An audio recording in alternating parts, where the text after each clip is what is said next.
బులెటిన్లో breaking news చూస్తున్నాం. Phone tapping కేసుపై హైకోర్టులో విచారణ. ఫోన్ ట్యాపింగ్ కథనాలు సుమోటోగా స్వీకరించింది. హైకోర్టు గత అఫిడవిట్ ను సవరిస్తూ మరో అఫిడవిట్ దాఖలు చేయాలని చెప్పి ఆదేశించింది. 3 వారాల్లో అఫిడవిట్ దాఖలు చేయాలని తెలంగాణ హోం సెక్రటరీకి హైకోర్టు ఆదేశించింది. తదుపరి విచారణ ఆగస్టు 20కి వాయిదా వేసింది.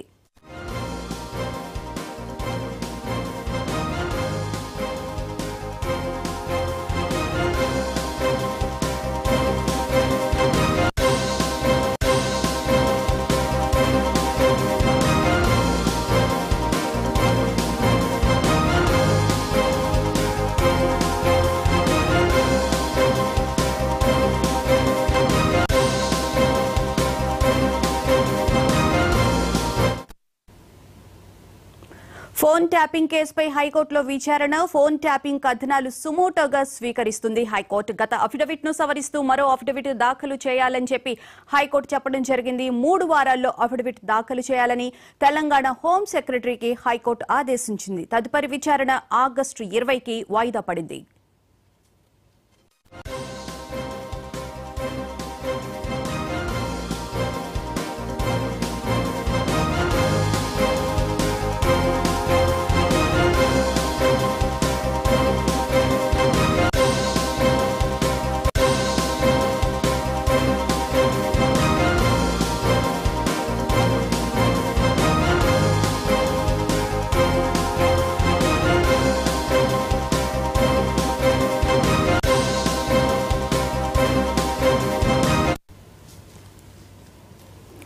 ఫోన్ ట్యాపింగ్ కి సంబంధించి హైకోర్టులో విచారణ ప్రారంభమైంది. దీనికి సంబంధించిన వివరాలను మా క్రైమ్ బ్యూరో చీఫ్ మధుని అడిగి తెలుసుకుందాం. మధు, చెప్పండి, మీడియాలో వచ్చిన కథనాలను సుమోటోగా తీసుకుని హైకోర్టులో ఫోన్ ట్యాపింగ్ కి సంబంధించి విచారణ స్వీకరించడం జరిగింది. డీటెయిల్స్ ఏంటి?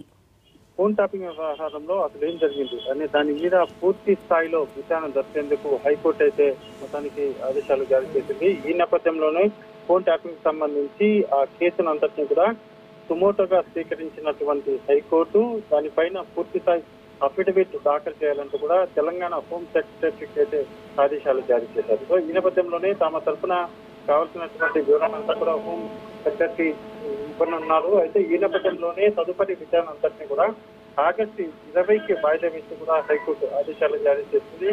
అయితే ఇక్కడ ఒకటి ఫోన్ ట్యాపింగ్ వ్యవహారంలో వచ్చినటువంటి కథనాలు అంటే హైకోర్టుకు సంబంధించినటువంటి న్యాయమూర్తుల ఫోన్లు ఏవైతే ఉన్నాయో ఆ న్యాయమూర్తుల ఫోన్లు అన్నిటి కూడా ట్యాప్ చేశారు. ఎక్కడెక్కడ ఏ న్యాయమూర్తి ఎవరెవరి ఫోన్లను ట్యాప్ చేశారు అనే దాని మీద మీ దగ్గర ఉన్నటువంటి సమాచారం అంటే ప్రధానంగా కూడా ఫోన్ ట్యాపింగ్ వ్యవహారంలో హైకోర్టుకు న్యాయమూర్తుల పైన జరిగినటువంటి ట్యాపింగ్ ఏదైతుందో ఆ ట్యాపింగ్ సంబంధించి మీ దగ్గర ఉన్నటువంటి సమాచారం ఏదైతుందో ఆ సమాచారాన్ని ఇప్పటి వరకు ఉన్నటువంటి స్టేటస్ రిపోర్ట్ ఏదైతే ఉంటుందో ఆ కేసుకు సంబంధించినటువంటి పూర్తి స్థాయి స్టేటస్ రిపోర్ట్ ఇవ్వాలంటూ కూడా హైకోర్టు జారీ చేయడం జరిగింది. ఈ మొత్తం రిపోర్ట్ అంతటి కూడా 3 వారాల్లో అఫిడవిట్ దాఖలు చేయాలంటూ కూడా చెప్పిన నేపథ్యంలోనే హోం సెక్రటరీ దీనికి సంబంధించి ఒక నివేదికనైతే హైకోర్టుకి ఇవ్వబోతున్నారు. ఆగస్టు 20వ తేదీన ఈ నివేదిక మొత్తాన్ని హైకోర్టుకి అందజేసిన తర్వాత వన్స్ ఆ నివేదికను పరిశీలించినటువంటి మాత్రం నెక్స్ట్ ఫర్దర్ గా ఎటువంటి ఆర్డర్స్ ఇవ్వబోతుంది అనేది మాత్రం చూడాలి. అయితే మధు, ఇప్పుడున్న అఫిడవిట్ కాకుండా మరో అఫిడవిట్ దాఖలు చేయమని చెప్పడానికి కారణం ఏంటి?